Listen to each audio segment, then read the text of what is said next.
Bonsoir à tous. Eh bien, je vais parler maintenant de la Terre et de son or. Je vais raconter le commencement de la création des dieux célestes. Donc, au commencement, lorsque dans les cieux, les dieux n'avaient pas encore pris forme et que sous eux, c'est-à-dire qui la terre ferme ne portait pas encore de nom, seul existait le primordial Apsu. Dans les hauteurs du dessus, les dieux célestes n'avaient pas encore été créés. Dans les eaux du dessous, les dieux célestes n'étaient pas encore apparus. Dessus comme dessous, les dieux n'avaient pas encore été formés. Les destinées n'avaient pas encore été décrétées. Aucun roseau, aucun marécage n'était encore apparu. Seul Apsu régnait sur le vide. Puis Apsu mélangea les eaux primordiales à l'aide de ses vents et leur jeta un ingénieux sort divin. Il plongea le néant dans un profond sommeil et se créa une épouse, Tiamat, la mère de tous. Mère céleste, Tiamat était une beauté d'eau. Apsu créa ensuite la petite Mumu et en fit son messager, un cadeau pour Tiamat. Il offrit à son épouse un présent resplendissant, un métal brillant, l'or éternel qu'elle serait la seule à posséder. Puis leurs os se mêlèrent et formèrent leurs divins enfants dans l'espace qui les séparait. Les êtres célestes créés étaient mâles et femelles. Ils furent baptisés l'Amu et l'Aamu. Apsu et Tiamat établirent pour eux une demeure dans le monde du dessous. Avant que l'Amu et l'Amahu n'aient atteint leur taille adulte, le couple céleste d'Anshar et Kishar fut formé dans les eaux du dessus. Ils étaient plus imposants que leurs aînés. Dans les confins du ciel, ils eurent un héritier répondant au nom de An. A-N.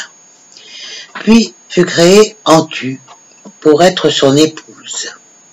An et Antu s'établirent à la frontière des eaux du dessus.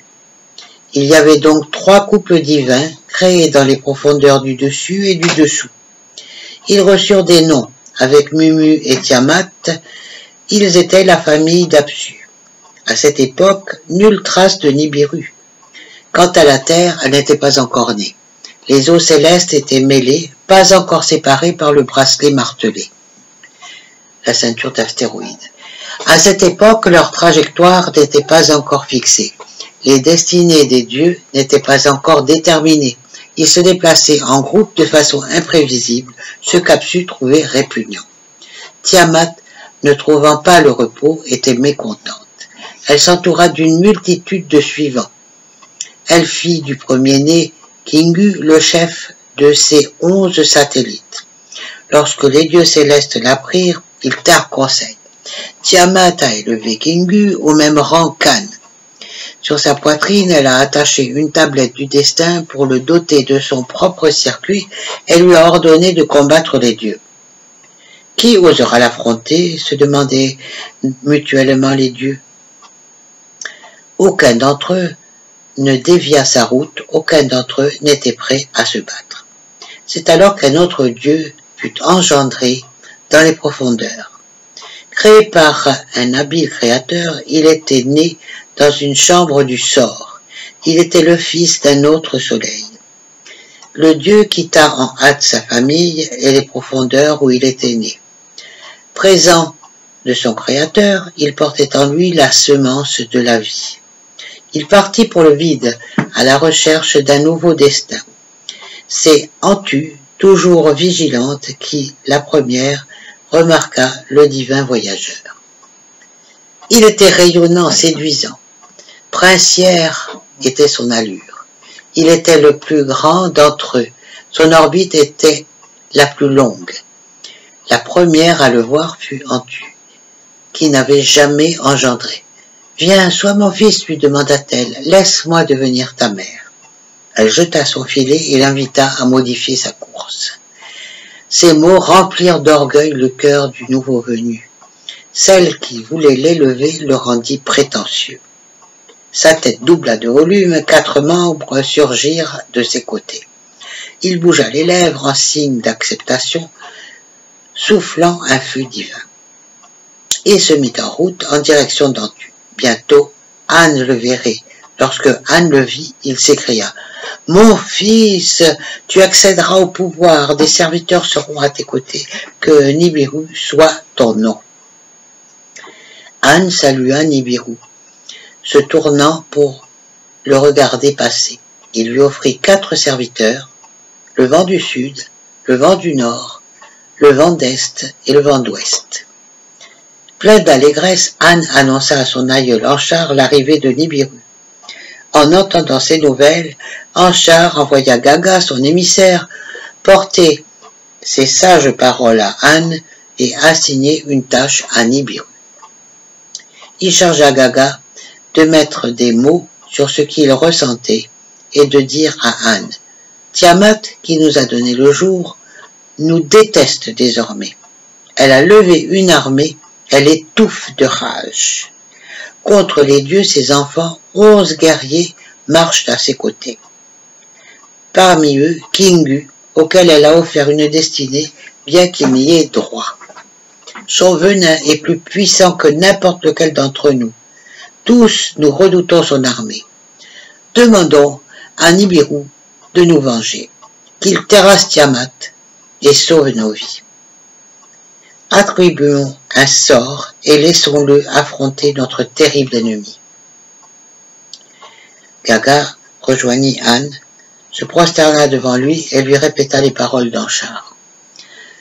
Anne dévoila le message de Gaga à Nibiru, répétant les paroles de son aïeul. Nibiru l'écouta avec émerveillement parler de cette mère prête à dévorer ses enfants. Bien qu'il ne dise rien, son cœur était déjà hostile à Tiamat. Il répondit à Anne et Gaga en ces mots. « Si je sauve vos vies en vainquant Tiamat, que la suprématie de ma destinée soit proclamée au cours d'une assemblée. Que le conseil des dieux fasse de moi leur chef, que chacun se prosterne devant moi. » Lorsque l'Amu et l'Aamu entendirent ces paroles, ils s'écrièrent « Oh, quelle étrange demande! Que cela peut-il bien signifier ?» Les dieux qui décrètent les destins se concertèrent. Ils décidèrent de faire de Nibiru le vengeur, et lui promirent un prestigieux destin. Qu'à partir de ce jour, tes ordres soient indiscutés, qu'aucun dieu ne transgresse les limites de ton territoire. Pars, Nibiru, sois notre vengeur, lui dirent-ils. Ils tracèrent pour lui un chemin princier jusqu'à Tiamat, le bénirent et lui confièrent des armes redoutables. Anchar lui offrit 3 vents supplémentaires, le vent mauvais, l'arme atomique, le tourbillon et le vent sans pareil. Kishar remplit son corps d'une flamme incendiaire, un filet dans lequel enveloppait Tiamat. Ainsi préparé pour la bataille, Nibiru se mit directement en route vers Tiamat. Alors, pour ce soir, je vais essayer de vous raconter la bataille céleste. En plus, donc on est toujours sur la 3e tablette. C'est la naissance de la terre et le destin de Nibiru. Le Seigneur progresse suivant son destin. Face à Tiamat, la furie, il prononça un sort. Pour se protéger, il avait emporté le pulseur et l'émetteur. Sa tête était couronnée d'une lueur terrifiante. Il posta à sa droite celui qui châtie et à sa gauche celui qui repousse. Il envoya les 7 vents, son armée, comme une tempête et se précipita vers Tiamat, prêt au combat. Les dieux se pressaient autour de lui et puis s'écartaient de son passage. Il était le seul à s'avancer pour analyser Tiamat et ses suivants pour deviner le plan du commandant de son armée. Lorsqu'il aperçut le vaillant Kingu, sa vue se brouilla. Alors qu'il regardait les monstres, il dévia de sa trajectoire. Ses mouvements devinrent confus. Tiamat était ceinturé de près par sa bande qui tremblait de terreur. Tiamat se secoua, émettant un rugissement féroce. Elle jeta un sort à Nibiru, l'enveloppa avec un charme.